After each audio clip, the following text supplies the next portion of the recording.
नमस्कार, आप देख रहे हैं आइडियल एक्सप्रेस। मैं हूं हिमांशु शेखर। बुलेटिन में सबसे पहले बात भारत बंद की। कल यानी 9 जुलाई को भारत बंद का ऐलान किया गया है।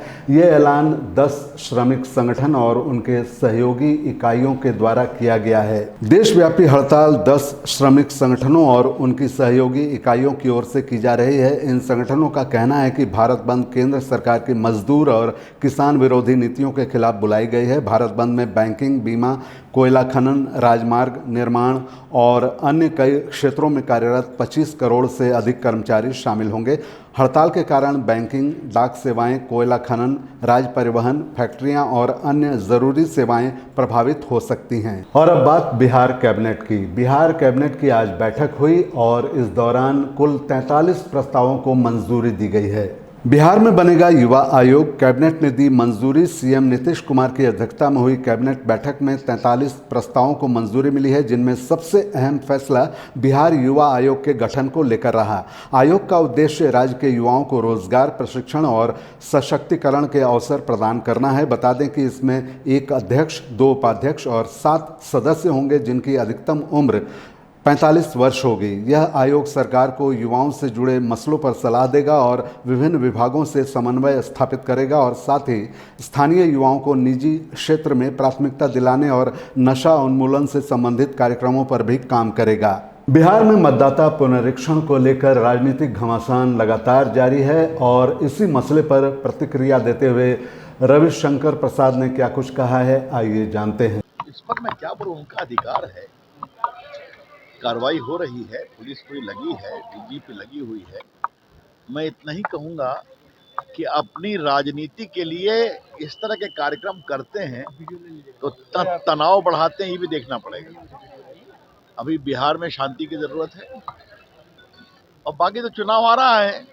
चुनाव में सब दूध का दूध, पानी का पानी हो जाएगा। धन्यवाद। बिहार में आगामी विधानसभा चुनाव को लेकर राजनीतिक गहमागहमी जारी है और इसी सिलसिले में जदयू ने आज मतदाताओं को जागरूक करने के उद्देश्य से साइकिल रैली निकाली। क्या है पूरी खबर, आइए जानते हैं। आगामी चुनाव को लेकर पक्ष विपक्ष में काफी होड़ मची है। इसी दौरान मतदाता सूची के विशेष पुनरीक्षण को लेकर विपक्ष के आरोपों और बिहार बंद के आह्वान के बीच जदयू ने पटना में मतदाता जागरूकता साइकिल रैली निकाली है। ये रैली जदयू के प्रदेश कार्यालय से शुरू होकर शहर के विभिन्न इलाकों में निकाली गई। इस रैली का मुख्य उद्देश्य मतदाताओं को जागरूक करना है। इस रैली के दौरान क्या कुछ कहा गया, आइए जानते हैं।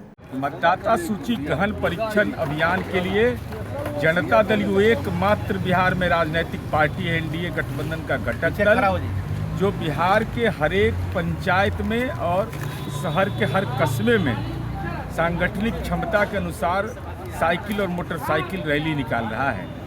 हमारे लिए महत्वपूर्ण है लोकतंत्र के इस महापर्व में मतदाताओं को इस बात के लिए जागरूक करना कि डॉक्टर भीमराव अंबेडकर ने आपको अधिकार दिया है। हम मतदाता जागरूकता अभियान चला रहे हैं और कुछ लोग मतदाताओं के बीच भ्रम फैलाने की कोशिश कर रहे हैं। सच यह है कि मतदाता सूची का पुनरीक्षण पूर्व में भी हुआ था, आज भी होगा। जिन लोगों के पास जो वैध दस्तावेज हैं वो अपने बीएलओ को दे दें, अन्यथा प्रारूप के प्रकाशन के बाद भी दे सकते हैं। इसलिए मतदाताओं का दिल तो जीता ही है, मतदाताओं को जागरूक भी कर रहे हैं। इधर झारखंड में बृहद झारखंड राज्य की मांग तेज हो गई है और इसी सिलसिले में झारखंड पीपुल्स पार्टी के अध्यक्ष सूर्य सिंह बेसरा ने एक प्रेस कॉन्फ्रेंस के माध्यम से अपने आंदोलन की रूपरेखा रखी। दुमका में एक बार फिर बृहद झारखंड राज्य की मांग को लेकर सियासी हलचल तेज हो गई है। झारखंड पीपल्स पार्टी के अध्यक्ष सूर्य सिंह बेसरा ने प्रेस वार्ता कर चरणबद्ध आंदोलन की घोषणा की है। बता दें कि उन्होंने कहा कि 2000 में बने झारखंड राज्य की अवधारणा अधूरी है, क्योंकि ये सिर्फ बिहार से अलग हुआ राज्य है, जबकि असली मांग बृहद झारखंड की थी, जिसमें बिहार, बंगाल, उड़ीसा और छत्तीसगढ़ के आदिवासी सांस्कृतिक क्षेत्रों को शामिल किया जाना था। मुंडा कुर्मी तो इधर भी है, तो इस तरह का वो अधूरा आज भी रिपोर्ट है। हम लोग उस रिपोर्ट के आधार पर पुनः हम लोग मांग करते हैं, आंदोलन भी होगा क्रमवार तरीके से कि बिहार का 3 जिला छूट गया। जो बिहार का छूटा है बाबा तिलका मांझी भागलपुर एरिया पड़ेगा। जो बाबा तिलका मांझी के नाम से यूनिवर्सिटी भी बना है, भागलपुर यूनिवर्सिटी का नाम नाउ बिकम बाबा तिलका मांझी भागलपुर यूनिवर्सिटी। हम लोगों ने एक नई मांग को जोड़ रहे हैं, पहले से मांग था भागलपुर जिला, मुंगेर जिला, जमुई जिला, बांका जिला, जिसमें बाबा तिलका मांझी रणभूमि लड़ाई क्षेत्र शामिल होगा और सुल्तानगंज का गंगा का पानी भी हम बिहार से काहे उधार करके हम देवघर में डालेंगे बाबा को।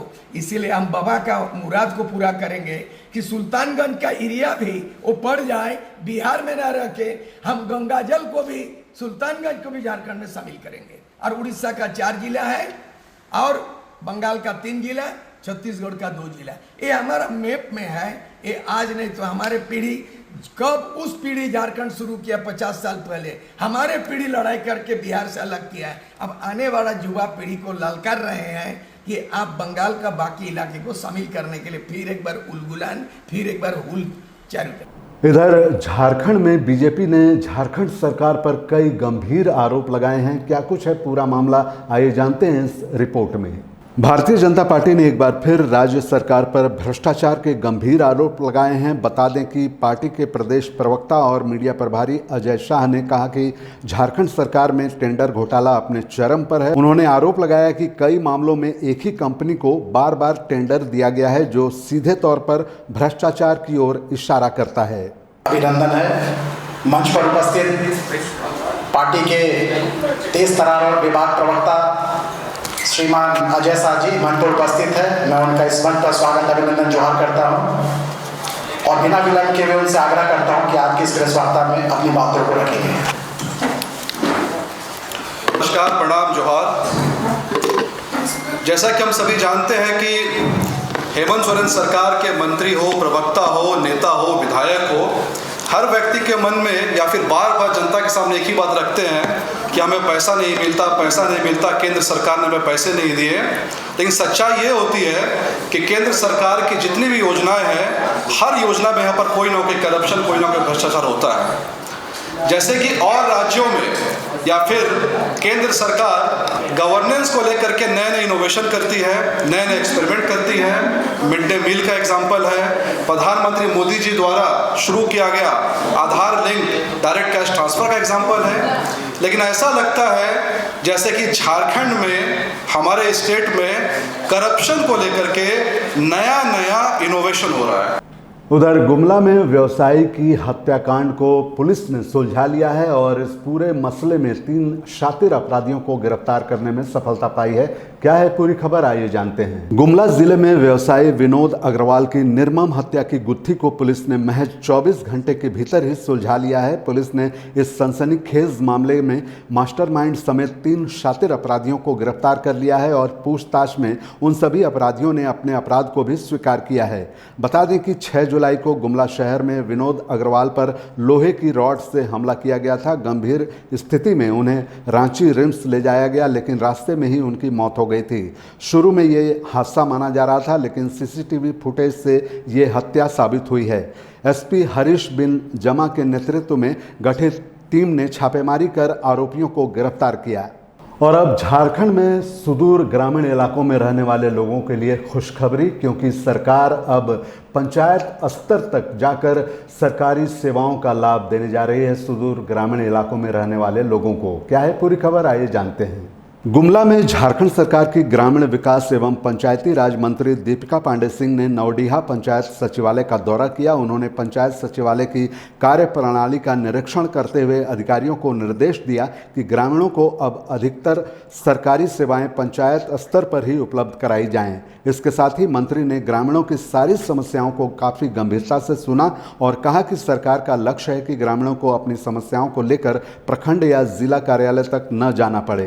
पंचायत सचिवालय को ही प्रशासनिक तंत्र का मजबूत आधार बनाकर स्थानीय स्तर पर समाधान सुनिश्चित किया जाएगा। सरकार के कार्यकाल में इस बात पर और ध्यान और फोकस दिया है कि जो ग्रामीणों की समस्या है उसके लिए उन्हें बहुत दूर प्रखंड या जिला तक दौड़ना ना पड़े और उनके ज़्यादा से ज़्यादा कामों का निदान पंचायत सचिवालय से हो जाए। वो हम लोगों को होता हुआ दिख भी रहा है। आगे कुछ समय आधार का भी में भी जो सुधार और बनाने का काम है वो पंचायत सचिवालय से हो जाएगा। तो तकरीबन जो बुनियादी ज़रूरतें हैं जिसके लिए बार बार ग्रामीणों को ब्लॉक का चक्कर लगाना पड़ता था वो हम लोग सुनिश्चित कर रहे हैं पंचायत सचिवालय से ही हो। इस पंचायत सचिवालय में मुखिया, उप मुखिया और तमाम जो पदाधिकारी हैं, पंचायत सचिव हो या अन्य विभाग से जो अनुबंध कर्मी हैं, उन लोगों को लगातार यहाँ आना जाना रखें और शेड्यूल के हिसाब से चलें, ताकि जिस भी विभाग की समस्या है उसका जो हेल्प डेस्क यहाँ रखा गया है, ताकि अगर पंचायत में शिकायत हो सकता है सभी बातों का निदान पंचायत भवन से ना हो।